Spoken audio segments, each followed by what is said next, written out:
Ya, pegang dulu.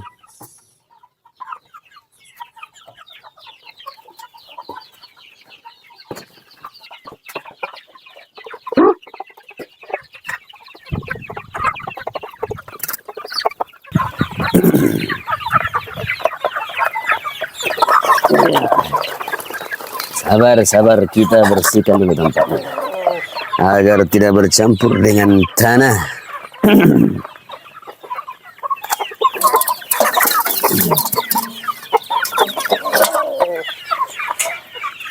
Seperti biasa, sebelum kalian makan, jangan lupa baca doa.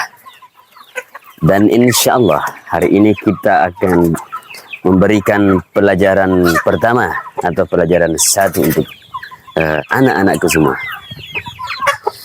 Pelajaran pada kali ini, makan itu adalah salah satu kegiatan dalam kehidupan ini.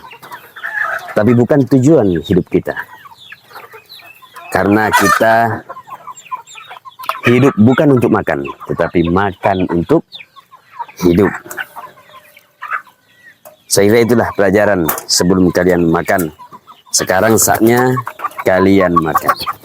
Bismillahirrahmanirrahim. Allahumma salli ala Sayyidina Muhammad.